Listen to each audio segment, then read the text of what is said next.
el micrófono? ¿Puedo decir el micrófono? Bueno, este año surgió un proyecto con el centro en hacer una federación con los otros centros estudiantes de los otros colegios de la universidad para que tuviésemos voz en la Universidad Nacional de Cuyo y que pudiéramos venir como federación y no cada uno por colegio, porque así no nos da importancia. La verdad que estuvo bastante bien porque, por ejemplo, yo participé nada más en una charla que fue sobre el fracking en el Liceo Agrícola y fuimos 12 de cada centro de cada colegio de la universidad, y también hubo otra charla que fue sobre la despenalización del aborto en el CUC, que esas fueron 2 nada más porque no podían ser muchos. Y bueno, y ahora va a estar lo de la reforma universitaria en el magisterio, que van todos los centros de estudiantes de los colegios de la universidad y participan los cuartos por lo de la reforma universitaria. Pero bueno, eso.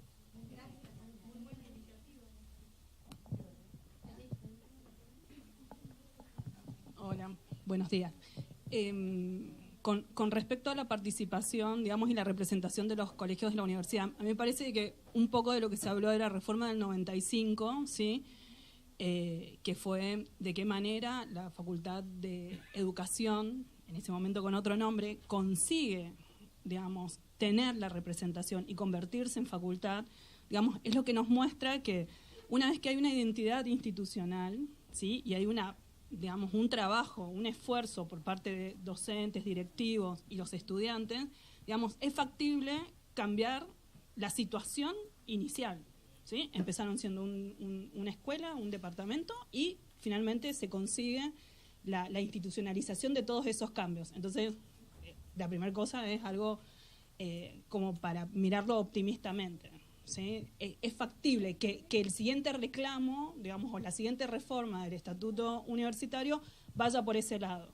Porque también, digamos, nosotros lo estamos viendo ahora, pero después de 20 y pico de años, la conformación de los colegios de universidad fue como muy azaroso. En un primer momento habían dicho de que los colegios secundarios solo iban a ser polimodales. Esa fue en parte la decisión, digamos, y eran comunicaciones casi informales por el apremio en hacer esta adecuación.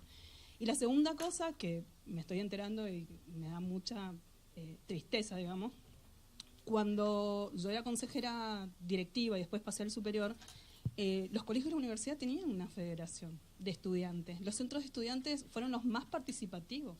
Digamos, nos venían a buscar a nosotros, que éramos consejeros estudiantiles, para que fuéramos a escuchar cuáles eran los reclamos de los chicos de los polimodales.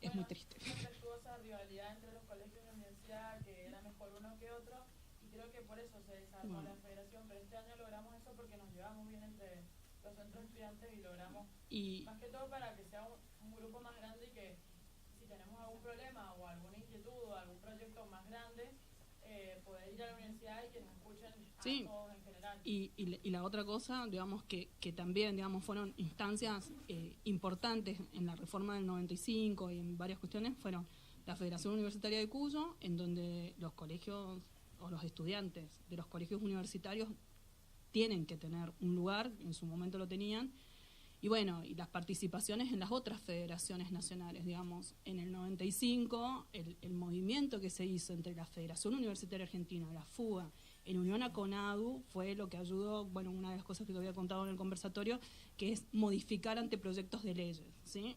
Los 3 que se pudieron bajar, digamos, en algún punto, fueron la Federación Universitaria Argentina con CONADU trabajando en conjunto. Entonces, hay federaciones de colegios secundarios de las universidades, digamos. Siempre hay un lugar, digamos, desde el cual poder vocalizar mejor las instancias de los estudiantes. Y no hace falta entrar a la universidad todavía. Uno tiene una identidad propia, ¿sí?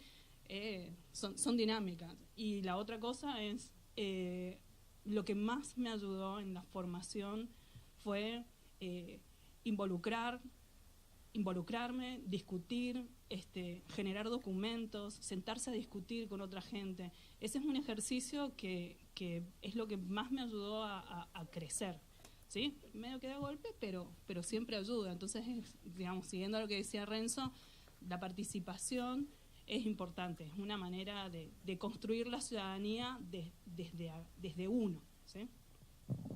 Gracias. Vamos con el otro.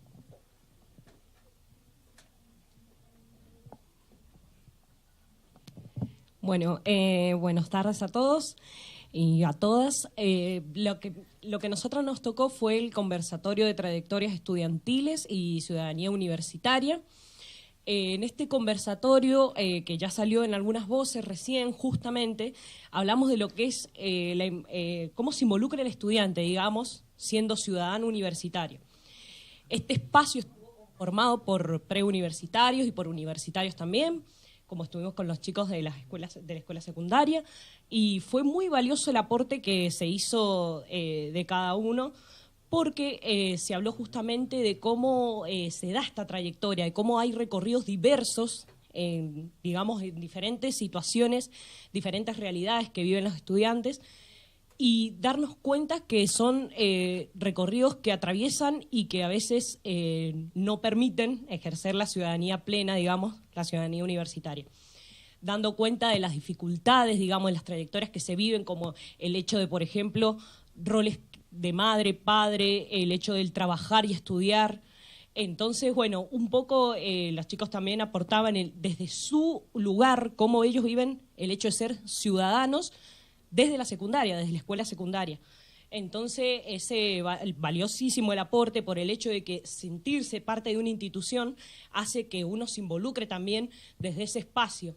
Entonces, un poco dar cuenta de eso, de las trayectorias que se vivieron y de cómo surge este proceso de ser ciudadanos, de cómo nos involucramos, si es un proceso que se da en el inicio, desde que comenzamos la trayectoria estudiantil, si es un proceso que se vivencia luego, que se va realizando con el propósito de conocer más derechos, ir conociendo más derechos. Y bueno, justamente entre esas conclusiones salió esto de la importancia del conocer, de cómo uno, si no conoce, no tiene en cuenta esos derechos que le permiten al estudiante hacerse valer por sí mismo y darse cuenta que también está en un espacio donde también hay ciertas responsabilidades y obligaciones, y que a medida que uno va cumpliendo esas obligaciones también va conociendo y se abre este espacio también de intercambio con el otro. Entonces también surgió este tema de la autonomía, de cómo el estudiante empieza a ser autónomo y desde cómo inicia, cómo se da cuenta de esa autonomía propia. También por ahí una de las conclusiones muy relevantes que sacábamos de esto fue el hecho de decir si el ciudadano universitario esto está garantizado plenamente, si todavía realmente se está cumpliendo, se está abriendo el espacio, digamos, la universidad está abriendo el espacio para todas las realidades educativas, o todavía está cerrada en ciertas cosas a partir de la reforma de 1918, que fue una gran conquista y que eso no se deja de lado, pero reconocer que todavía hay, bueno, un poco parafraseando que habíamos dicho antes, la frase era esto de decir los dolores que quedan y las libertades que faltan. Entonces surgió justamente esas realidades y que a veces la universidad no da respuesta, digamos, a diferentes realidades, y que hay veces que por eso también, como por ejemplo el hecho de la demanda que hay de los turnos, que por ahí mucho reclamo con respecto al turno noche, porque hay gente que no puede cursar, digamos, ni turno mañana ni turno tarde, entonces son realidades diferentes que da cuenta justamente del recorrido que cada uno hace y que es diferente al resto, y que por el derecho de querer uno estudiar a veces hay cosas que limitan y que condicionan. No sé si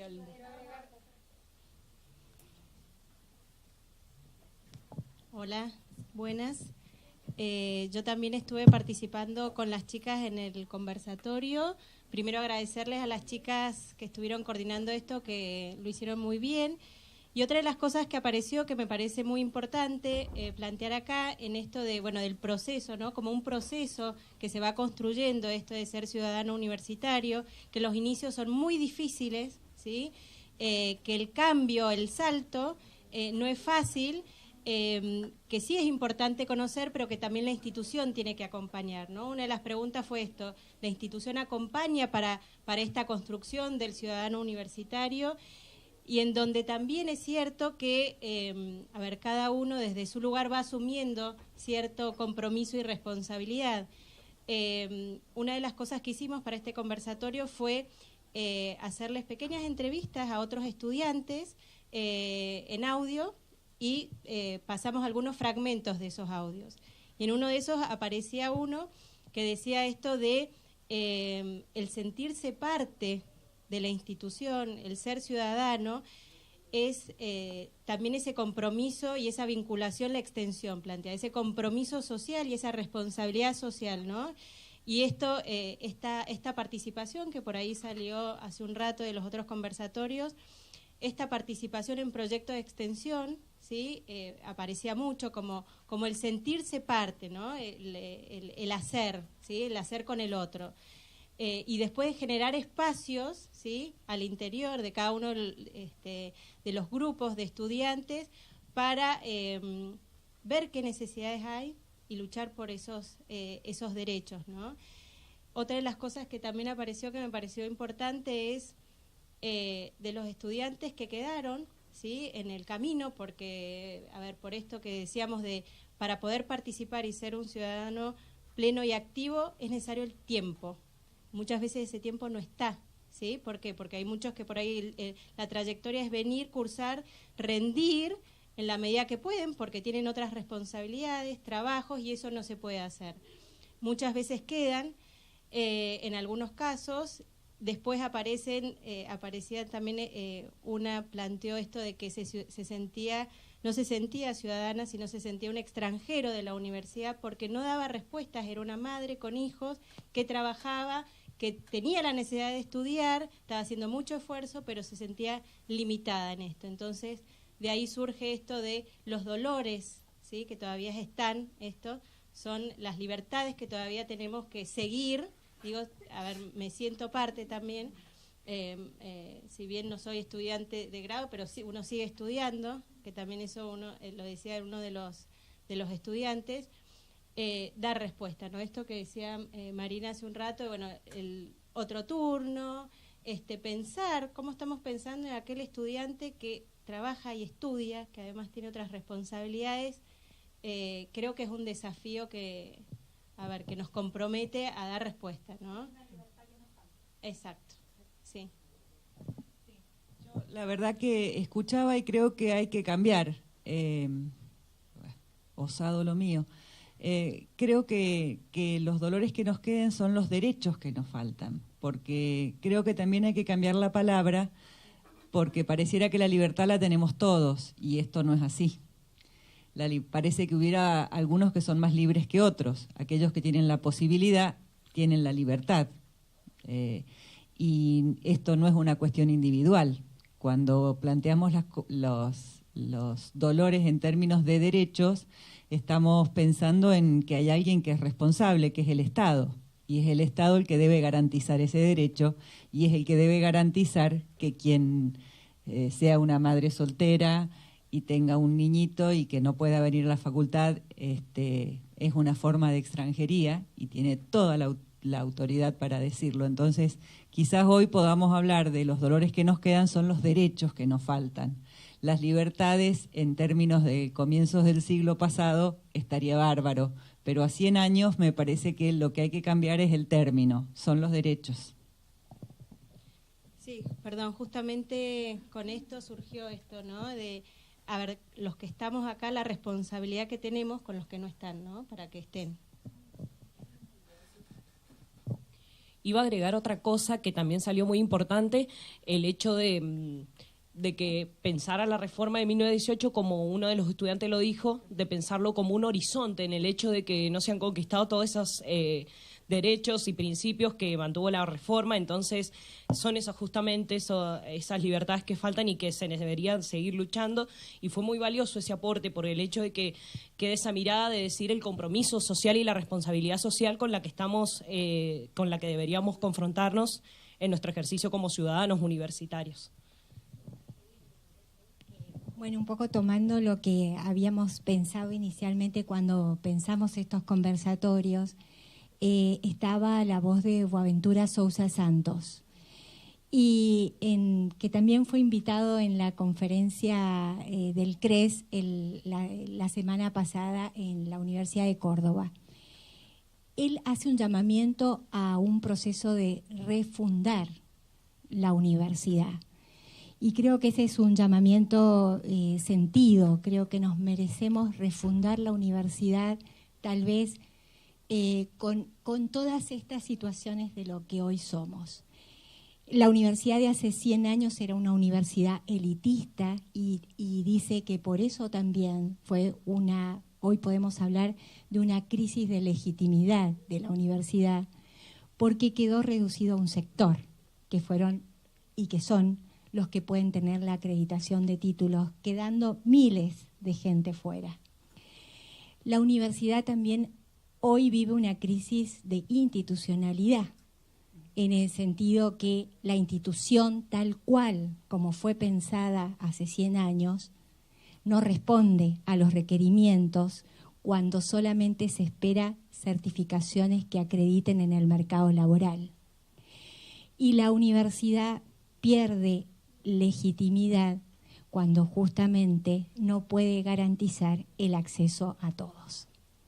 Y entonces desde ese lugar me parece que ese llamamiento que hace Boaventura Sousa Santos y que lo vuelve a remarcar, porque además dice, no solamente la universidad tiene esas crisis, sino que también hay que luchar contra la visión eurocéntrica, con la colonización del pensamiento que tenemos para leer lo que leemos de nuestra realidad, contra digamos, de alguna manera la imposibilidad de pensar la mujer, pensar el género en la universidad, que también lo dice, y en la semana pasada agrega la universidad que solamente piensa en franquicias para poder formar parte del mercado global, la universidad sí está muerta.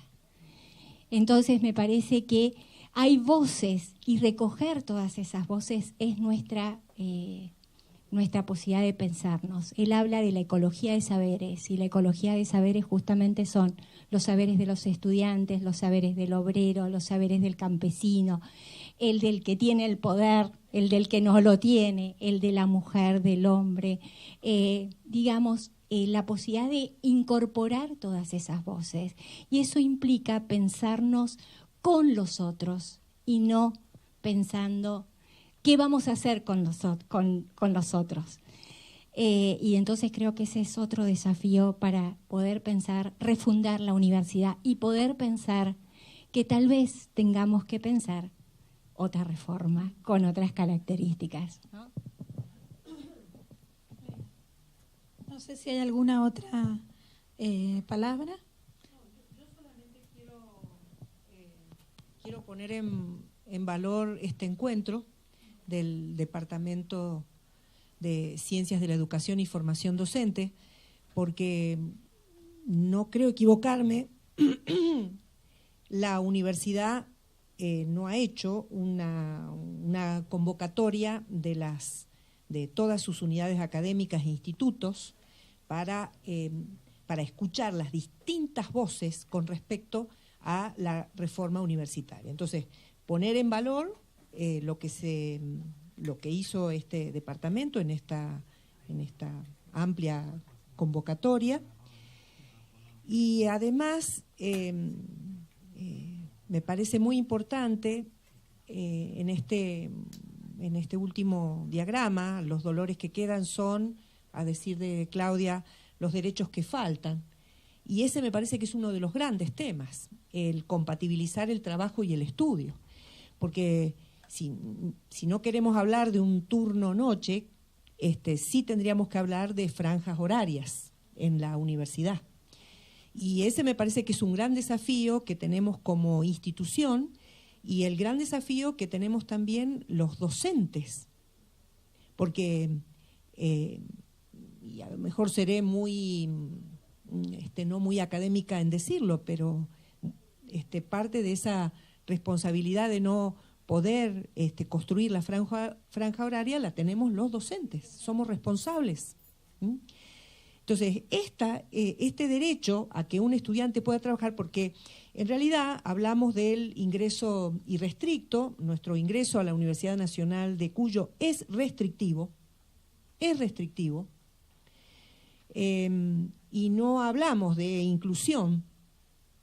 Yo si tengo que decirlo en base a estadística, podemos hablar de exclusión, y es por eso que han crecido tanto las universidades privadas, con el respeto que le tengo a las universidades privadas, pero han crecido en función de esos lugares que nosotros como universidad pública y con la responsabilidad social que tenemos no lo hemos cumplido.